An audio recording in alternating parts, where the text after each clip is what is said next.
I'm Weston Wamp, and this is Swamp Stories, presented by Issue 1. If you're not paying for the product, then you are the product. This adage has applied to the offerings of technology companies that do not cost us anything, or at least we've been led to believe that they're free. In reality, the website that began connecting college students nearly 20 years ago has fundamentally changed many of our daily lives. Many of the smartest computer programmers in the world have been charged with building algorithms to engage us and to addict us with the help of data that identifies who we are, how we think, and what we like to buy. It turns out that they want us to spend as much time as possible on their platforms in order to rake in unprecedented amounts of ad revenue by delivering us, the buyers, to companies that are selling things. To do so, these companies' business models rely on inflaming our emotions and creating insular communities of people who believe the same things. Within these bubbles, they elevate conversations with the most controversial and eye-popping content. So what's the best way of keeping people glued? Division, extremism, hate. That's often the content that attracts the most likes and shares, content that sells. In the dawn of social media, the potential downside was rarely considered. These new platforms were going to bring about a new age of enlightened discourse and build new communities. And in politics, create opportunities to speak to new voters in unconventional ways. Not so much. This is episode 39. Making Outrage Addictive.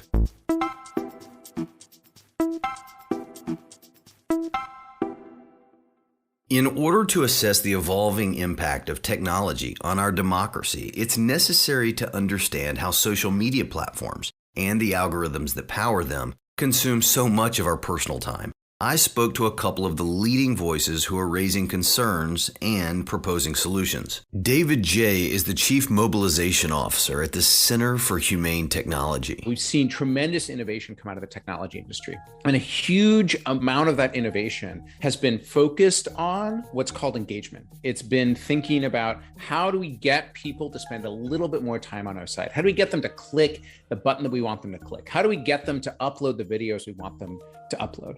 Getting people to do what you want is something that is old as human history. Persuasion is as old as human history.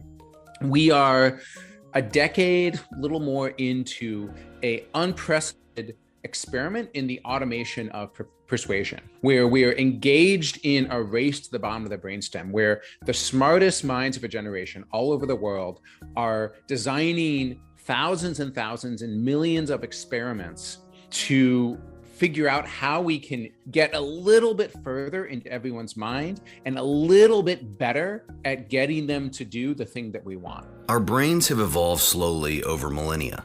Now, relatively suddenly, we're engaging information through the internet in a way that we simply aren't prepared for. We can't evolve fast enough for the algorithms. And if any of this sounds overstated, click through on the next weekly usage report on your iPhone. Check the time you've spent on social media apps. Hours of our lives are being subjected to the experiment David described.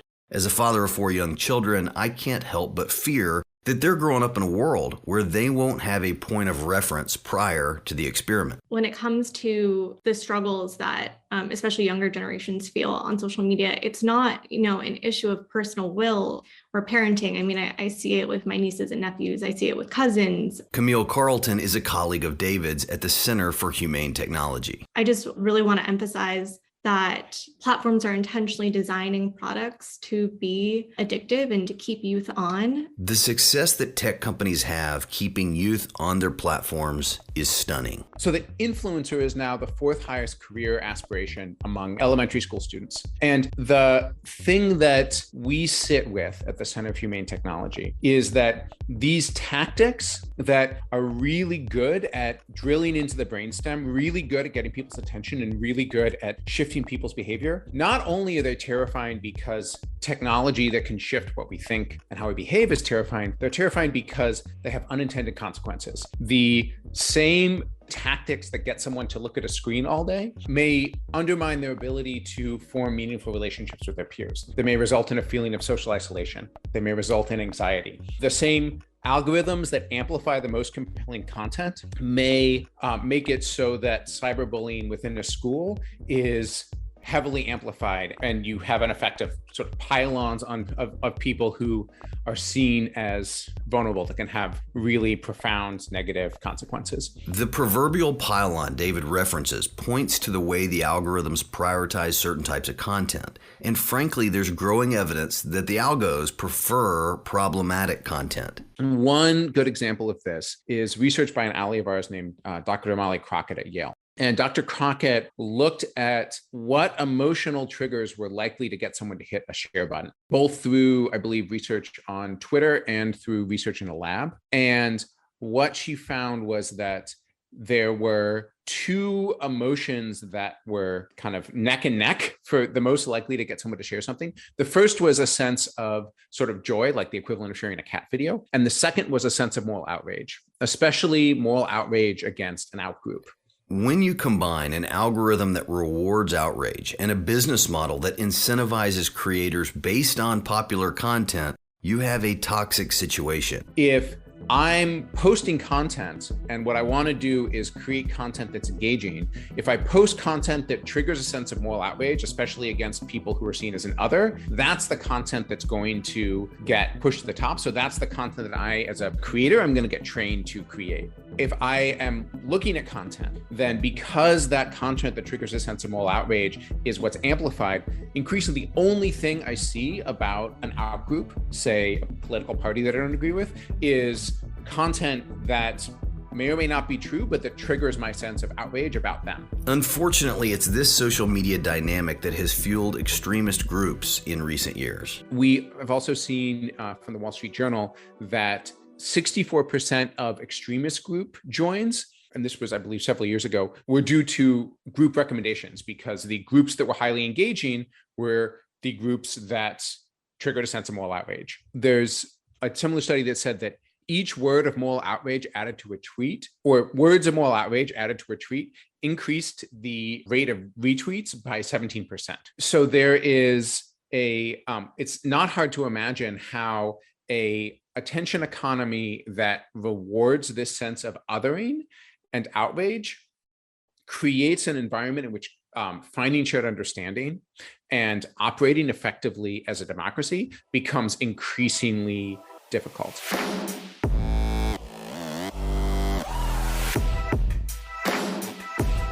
We'll be right back.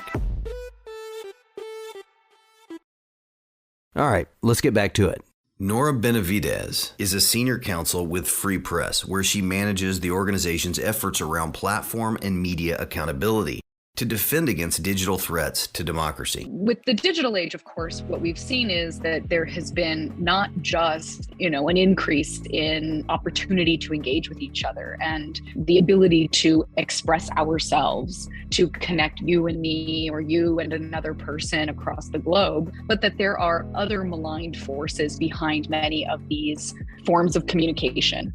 And so social media in particular, we have seen has been fertile ground for the spread of disinformation, misinformation, hateful content, other junk news that is low quality journalism, and everything in between that. And what we've seen is that it isn't just that this type of content exists online. It is that this content is being fed to us for profit by social media companies. Their business model incentivizes engagement, and the most controversial content is engaged with the most. We know that extremist content gets engaged 6 times more than non-extremist content on social media platforms. One part of the problem, Nora points out, is that we don't fully understand the business model of these giant social media companies. And given the stakes for civilization, the lack of transparency is chilling. In the mix with all of this, there is one, I think, defining feature, which is we have no transparency into these practices. We don't fully grasp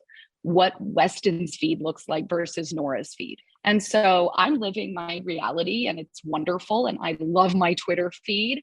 I love my Instagram feed. I have crafted those to be great places for me. I have no idea what yours look like. And so the question of how is discourse affected by the online world, it's affected in every way because our information pathways are being shaped by what social media business practices look like. And it means that maybe sometimes we are very divided. Sometimes we may not be. I'm not ready to say that in all instances we are more divided than ever. I think that's hyperbole. But I do believe that we don't have an adequate sense of what each of us is experiencing and how that will then influence our attitudes, our voting preferences, what we think is the most pressing issue of the day. The democratization of information has taken a dark turn towards the monetization of disinformation. We've all seen disinformation flow freely on social media, in part because it evokes moral outrage, which the algorithms like, and in part because the algorithm surrounds us with like-minded voices, echo chambers. The psychological and cultural ramifications of social media rewiring our brains are alarming enough. But how this affects our politics and ultimately our ability to self-govern is a gravely important consideration. The commodification of controversy, of division, of hyper-partisanship is changing our politics. As Camille Carlton explained, one encouraging trend is that tech companies are coming under increased pressure from both sides of the aisle in Washington. Thanks to a lot of groundwork by researchers and whistleblowers like Frances Haugen, there's an appetite both within Congress and on the ground. Parents are asking for it. We're asking for this. So I think we feel really hopeful about that. Even legislatively, there is momentum behind solutions that will bring appropriate regulation to an industry that is fundamentally altering the lives of millions of Americans. One of the really big themes that we're seeing, I think, right now in a lot of legislation that's popping up is a call for just general transparency and understanding of the harms that tech platforms are causing. So different pieces of legislation, they're looking at just starting to ask questions and give resources to say, what are the harms of technology? How is social media affecting our kids? How is social media affecting our civility? And just building that into the framework. And that's where legislative frameworks like the KIDS Act and the Kids Privacy Act, which have some very solid principled approaches to addressing the challenges that we've been talking about here, especially as they impact young people. I think about things like preventing micro-target advertising from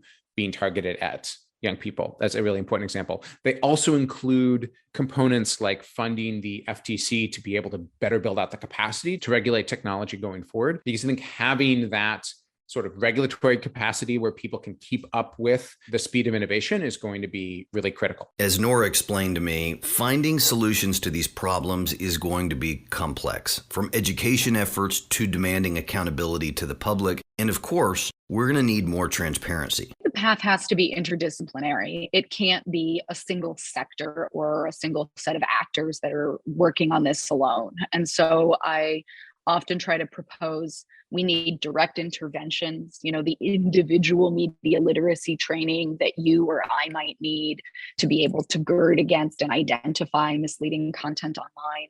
We need that. We need that in our education system. We need that, of course, throughout life for older adults as well. And then we need more systemic reforms. And I typically think of those in a couple of different categories. One is what companies themselves can and should be doing. We are reaching what feels like a fever pitch of public pressure for social media and other tech companies to take action, to sort of move beyond what has been a very obvious lack of good faith in coming to the table to make reforms themselves. And then we need to have social media companies show us the receipts, to actually give us transparency into what they're doing, show us what their practices are, their business models, their moderation and enforcement practices. On the next episode of Swamp Stories, we'll speak with former Congressman Carlos Curbelo, a Miami native whose Cuban-American roots and often controversial perspective within conservative circles have made him one of the most interesting voices in American politics. Thanks for listening to Swamp Stories, presented by Issue One, the country's leading political reform organization that unites Republicans, Democrats, and independents to fix our broken political system.